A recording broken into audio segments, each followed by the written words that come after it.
Olá, Eduardo. Olá, tudo bom, bem? Mauro? Como é que Tudo estamos? contigo? Tudo bem. Estamos aqui para desenvolver o nosso tema, né? Um cenário muito interessante até, né? Antigo Seminário Jesuíta de Parissi Novo.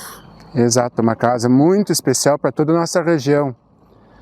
O que eu vejo de interessante também no tema e nesse lugar aqui é a presença dos jesuítas no Vale do Caí, né? Em Montenegro, São Sebastião do Caí, São José do Hortêncio, Salvador do Sul. Em toda a região eles se movimentaram ou estiveram presentes ou visitavam as famílias, faziam o seu trabalho missionário, né? Foram os pioneiros em praticamente todas as paróquias do Vale do Caí, né? As mais antigas, eles passaram praticamente por 100% delas.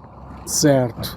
E aí, em algum momento, a primeira sede foi em Montenegro, em 1871, mas em algum momento ali no final do século XIX, eles resolveram deixar a paróquia de Montenegro e criaram o seminário aqui, né? Isso também, essa movimentação dentro do vale que é interessante, né, de nós abordarmos nesse programa. Perfeito. Hoje nesse programa a gente vai tentar desvendar algumas coisas que a gente sabe, que a gente pesquisou, para trazer aqueles que nos acompanham no programa de hoje, neste episódio, então. E nesse programa também nós podemos abordar a questão do coração do Beato Roque, né? Exato, que passou por esta região e que foi muito, muito comentado na época. Na época, a peregrinação e as multidões que atraíram foi uma coisa assim estupenda, né? Não teve igual assim em outro período, acredito. Não, foi uma coisa muito marcante. Eu inclusive tenho assim relatos de familiares que foram neste encontro e que eu lembro eles contando, muito emocionante.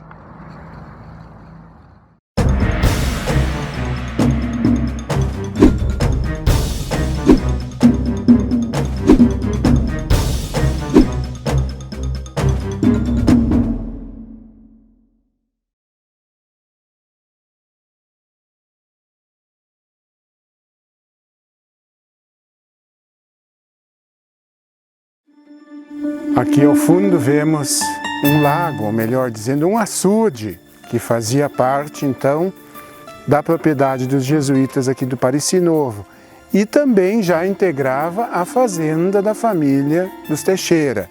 Então há uma história referente a este açude que agora então o Eduardo vai contextualizar ela para vermos, e nós como investigadores, até se é uma história verídica, se há um verdadeiro fundamento ou se pode ser alguma lenda em referência ao açude. Eduardo. É uma narrativa em relação a quando chegaram os jesuítas aqui, em dado momento eles queriam esvaziar esse açude, mas não sabiam como fazê-lo. Então, consultando um ex-escravo da família Teixeira, esse informou os jesuítas, não, é possível esvaziar. Bem no centro do açude tem um tampão. E se vocês conseguirem arrancar esse tampão, o açude vai se esgotar. O padre então chamou 2 ou 3 empregados, foram até o centro do açude e conseguiram achar o tampão. Realmente existiria esse tampão ali no centro. E eles amarraram uma corda e foram puxar. O padre contou, eles puxaram, mas na hora que eles puxaram, arrebentou a corda. O tampão estava muito bem lacrado, né? E o volume de água era muito grande para que uma simples corda pudesse fazer aquilo. Então, a solução foi pegar uma corrente e emendar uma corrente nesse tampão. Novamente, contagem e o esforço até que eles conseguiram, a caro custo, retirar esse tampão dali do meio.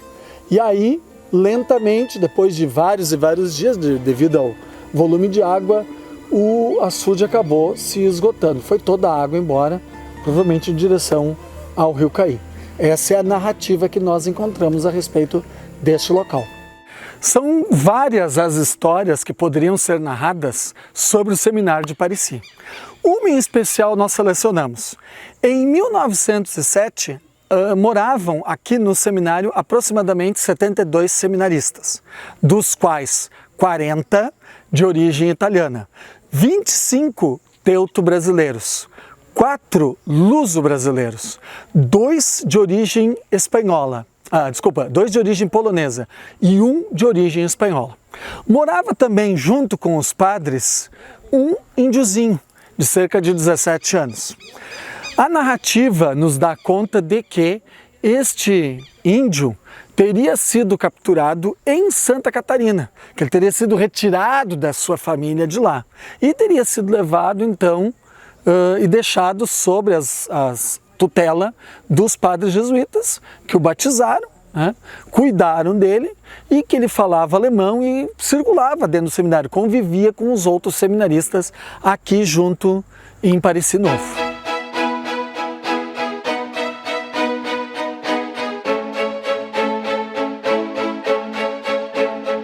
Bom, estamos aqui dentro do Seminário Jesuíta de Parissi e no começo do século XX ele não era assim, né? Mas nós podemos ter uma noção do que era. E neste período, ali por 1905, a Ordem dos Jesuítas planejava encerrar as atividades aqui e vender toda a propriedade, né? O padre Carlos Schaeffer veio para o Rio Grande do Sul para visitar as missões e, chegando aqui, expôs aos irmãos que estavam aqui a decisão, a iniciativa de encerrar a obra missionária. Mas houve uma perturbação entre os jesuítas que estavam aqui e tentaram convencer então o superior a não encerrar essa obra. Era algo até normal na época, que às vezes quando vinha a visita de um superior, ele gostaria de, quem sabe, reestruturar algumas coisas. Então, vendo também a situação aqui, eles depois, com conversas internas, eles tentaram então reestruturar a casa, porque ela não tinha esse formato que vemos atualmente, né, em 1905. Então houve uma reestruturação da construção e também uma realocação das atividades da casa também. Porque esse local, Eduardo, ele funcionou ao longo da sua trajetória diversas etapas da formação jesuítica. Ele não foi sempre o mesmo... não teve sempre a mesma função, não foi sempre noviciato ou... Obrigado pela colaboração, que havia me fugido agora. Dentro do longo período de atuação desta casa, de formação, ela teve vários papéis dentro da formação jesuítica. Então, como juniorado, noviciado e também escola apostólica, na formação da gurizada nos primeiros anos de estudos e no aprimoramento da missão do jesuíta, como é o noviciado e o juniorado também. Mauro, para nós esclarecermos assim, aqui era um colégio interno. Perfeito. A criança tinha aula de 1ª a 4ª série na escola paroquial. Na sua comunidade de origem. Ao lado da capela tinha uma pequena escola, como em Linha Catarina, no interior de Montenegro, ou São José do Maratá, né? Tinha uma escola paroquial. O aluno tinha aula de 1ª a 4ª série lá, e os padres visitavam, e iam vendo as condições de aprendizado. As famílias também, às vezes, viam a dedicação, viam a vontade, a vocação da criança para estudar, né, no seminário ou não. E muitas vezes ele era direcionado para cá, então, para estudar. Os alunos moravam aqui, porque não podiam voltar para casa todos os dias, vinham morar aqui. Dormiam, comiam, plantavam, rezavam, estudavam e se preparavam então para a sua vocação. Era um segmento da sua vocação, né? Porque nem todos, imagina, a grande maioria não seguiu daí a vocação para o sacerdócio, claro,